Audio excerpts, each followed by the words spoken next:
Hello students. So welcome to your lecture number 29 and today's lecture will be on one word substitutions. I have brought more questions on this topic like I promised in the previous lectures when I did this topic with you. So we will practice more questions. क्योंकि ये topic ऐसा है कि इसमें बहुत ज़्यादा theory नहीं है तो हम इसके क्वेश्चंस ही प्रैक्टिस करेंगे.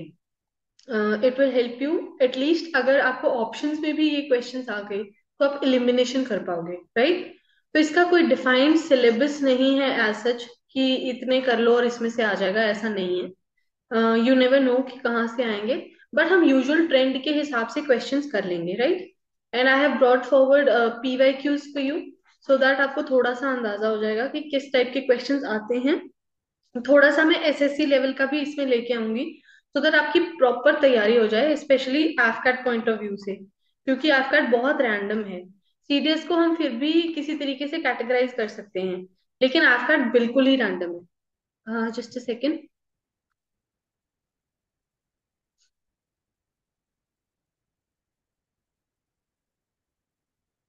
तो एफकैट के पॉइंट ऑफ व्यू से हम इसको ज्यादा अच्छे तरीके से करेंगे सो दैट हमें बार बार इन चीजों के ऊपर फॉल्ट ना आए, हमारा कोई नेगेटिव मार्किंग नहीं होनी चाहिए यहाँ पे राइट. और उसको करने के लिए क्या चाहिए? प्रैक्टिस. तो हम अच्छे से प्रैक्टिस करेंगे ताकि हमें कोई भी प्रॉब्लम ना आए, स्पेशली ऐसे रैंडम टॉपिक्स में. और ये random topics by the way काफी स्कोरिंग होते हैं if you do it with concentration right.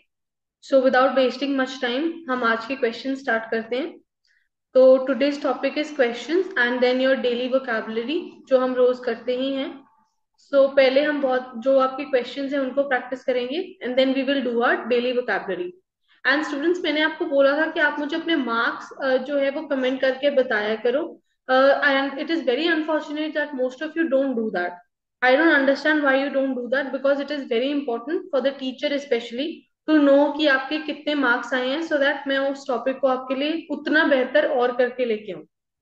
तो मान लो अगर टेंसेस पे मैंने क्वेश्चन कराए हैं और आप मुझे अपने मार्क्स शेयर करोगे तभी मुझे पता लगेगा कि मैक्सिमम क्लास को समझ में आया है या नहीं.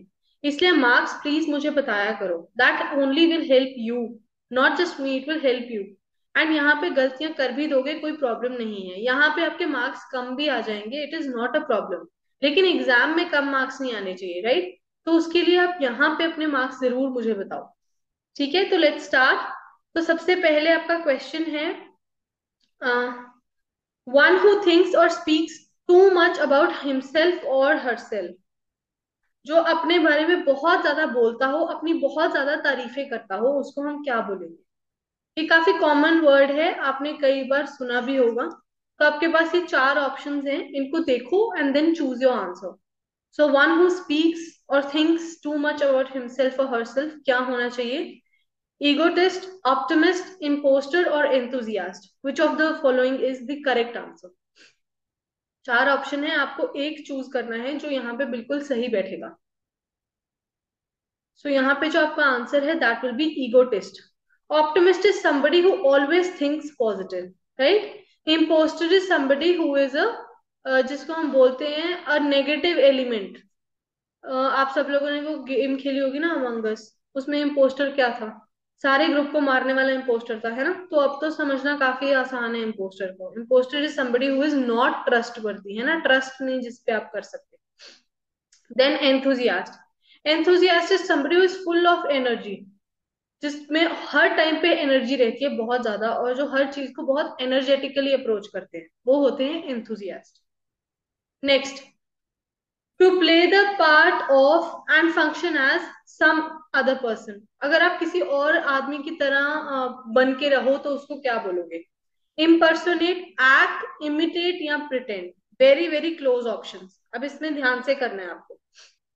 Very close options, choose the one which is the most appropriate. देखो क्या आएगा यहाँ पे, क्या आना चाहिए यहाँ पे. ध्यान से देखो सारे ऑप्शंस को और फिर आंसर करो राइट. सारे ऑप्शंस को ध्यान से देखना है, फिर आपको बताना है कि ये होता क्या है. So the answer in this option is impersonate. अगर यहाँ पे स्पेसिफिकली बोला गया है you function as some other person, that is impersonate, you function as them. Act होता है एक्टिंग करना, इमिटेट होता है किसी की नकल करना, और प्रिटेंड होता है झूठ मूठ का कुछ बनना। अगर आप किसी आदमी की तरह फंक्शन कर रहे हो तो वो होता है impersonification, right. Next, operation of the body after death. After death जो ऑपरेशन होता है बॉडी पे उसको क्या बोलते हैं?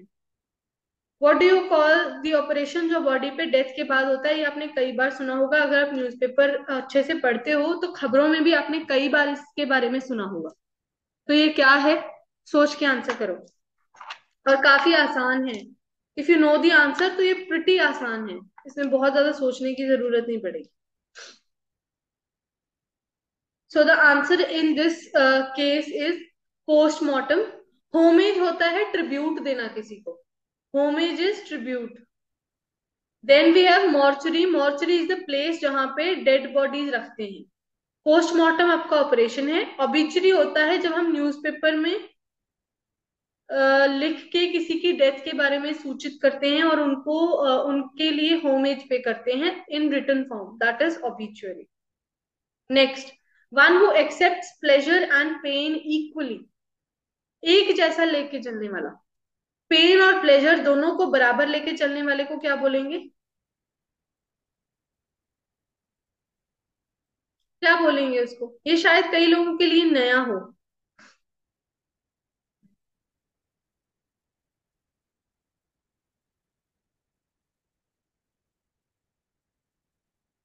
क्या आना चाहिए यहाँ पे?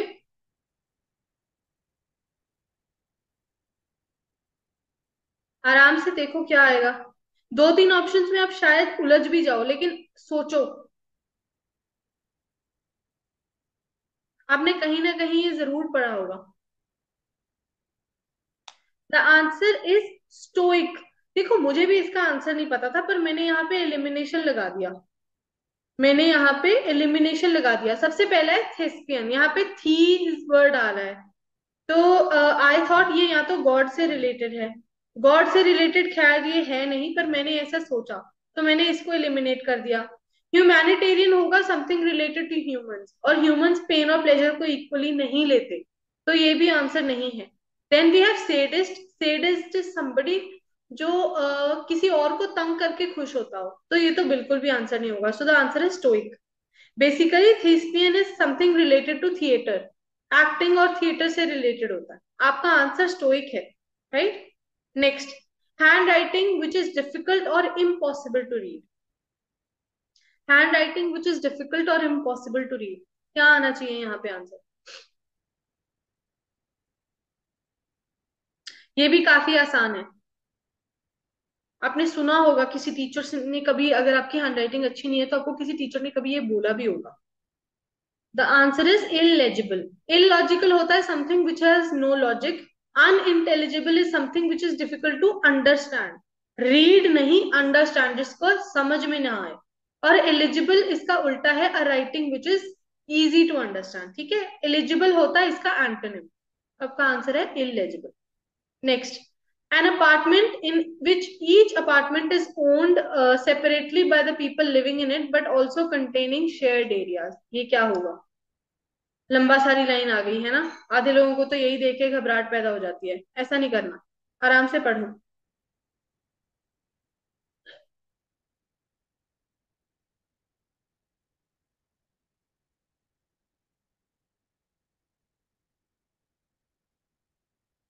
कुछ वर्ड्स आपके लिए नए भी हो सकते हैं, मैं ये मानती हूँ, लेकिन एलिमिनेशन लगाओ यहाँ पे।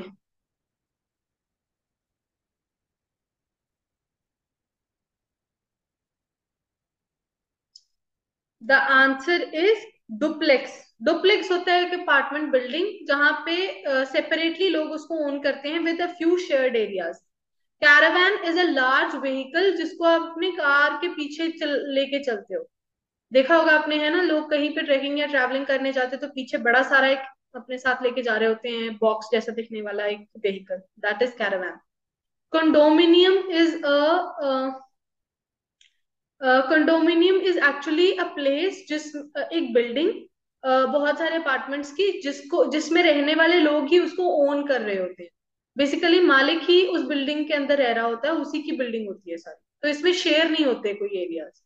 This is also not the answer. Caravan is also not the answer. Multiplex, as we know, it is a place with a lot of area, lot of apartments, but with no shared areas. Right? Next, देखो. Having juicy or thick, having juicy or fleshy and thick tissues. ये science का question है. अगर आपको science अच्छे से आती है ना, आप इसको आंसर कर लो कि क्या आएगा यहाँ पे. क्या आना चाहिए यहाँ पे.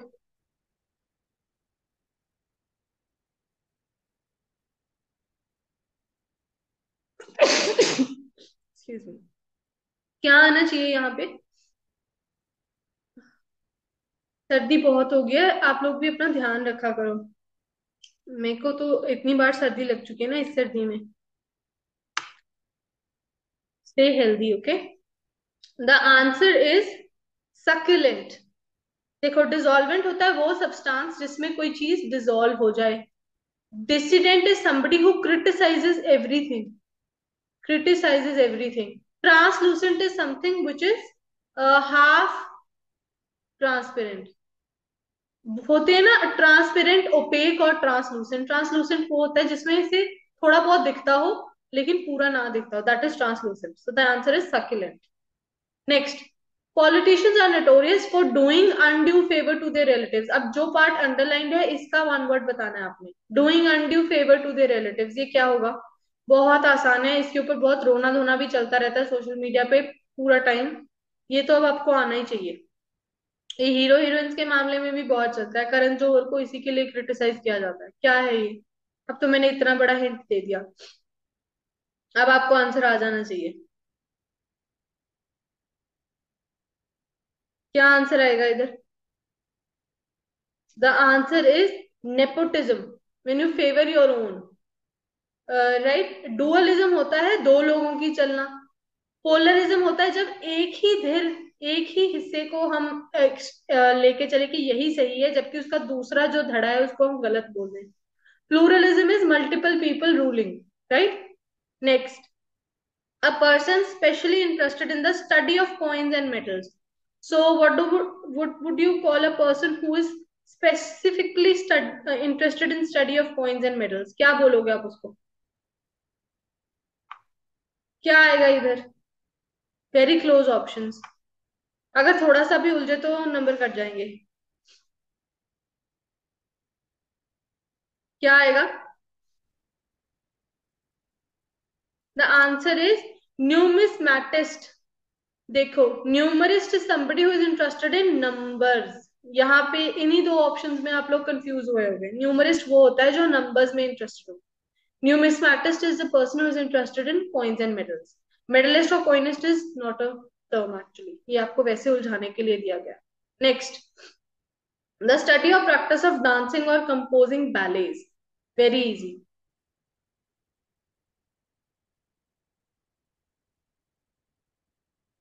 Very easy this is.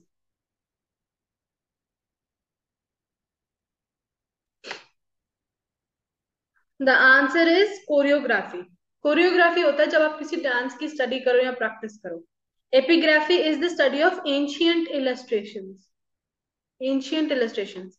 Calligraphy is the study of good handwriting. Good handwriting, right? Then you have your cartography. This is the study of maps. Next, the political leader has an evil reputation. He is not trusted. Evil reputation के लिए ढूंढो अब. Which of the following is the answer?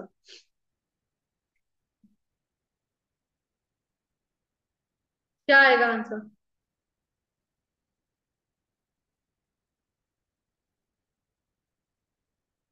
What do you think is the answer over here? So the answer is he is notorious, has an evil reputation. Dubious होता है दो faced लोग, है ना, जो आपके सामने कुछ और है पीछे कुछ और. Magnanimous is actually a positive word. ये मैंने आपको vocab में भी कराया हुआ है. It is somebody who has a large heart, very giving, large-hearted person. Malicious is somebody who is evil. I agree. लेकिन यहाँ पे notorious is the better option. Malicious यहाँ पे आंसर नहीं आया. Next. A set of 3 related works by the same author. एक ही author के 3 related काम. सीरीज आती है ना 1 2 3. तो 3 रिलेटेड कामों को हम क्या बोलेंगे by the same author? What do you think will be the answer? क्या आंसर आएगा यहाँ पे? ये भी आपने कहीं ना कहीं सुना जरूर होगा। क्या आंसर आएगा? Answer will be trilogy.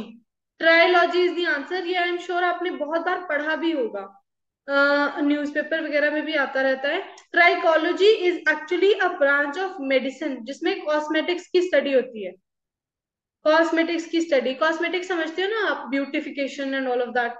Ecology is the branch of biology जो ऑर्गेनिजम्स के रिलेशन को स्टडी करती है विद अदर ऑर्गेनिजम्स, एक ऑर्गेनिज्म का विद अदर ऑर्गेनिज्म, राइट। और topology is topology is actually branch of it is when something is very organized basically. कोई चीज को बहुत ऑर्गेनाइजिंगली करने का तरीके को टोपोलॉजी की स्टडी बोलते हैं। मतलब something which is very arranged, very collected, that is topology, right. अब टाइम है आपकी डेली वोकैबुलरी का। आई होप आपके पिछले क्वेश्चंस में से आपको कुछ ना कुछ समझ में जरूर आया होगा। And you have to understand root words. Root words को लगा के ही आप एलिमिनेट कर पाओगे, राइट। और मुझे आपने अपने मार्क्स जरूर कमेंट करके बताने। The first word is operose. It's an adjective which means tedious or wearisome, tiring, basically. Then you have surmise. देखो एक होता है summarize, है ना, सारी चीज के सार को बताना। ये है surmise. It's a verb which means thought or imagination. Then we have lousy.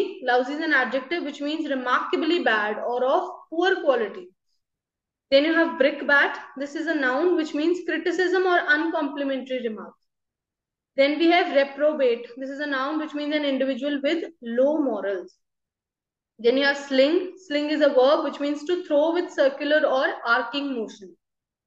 Then we have schism. Schism is a noun which means a split or separation within a group. Group के बीच में फाड़ आ जाना. Then we have excruciating. Excruciating is an adjective which means causing great pain or anguish.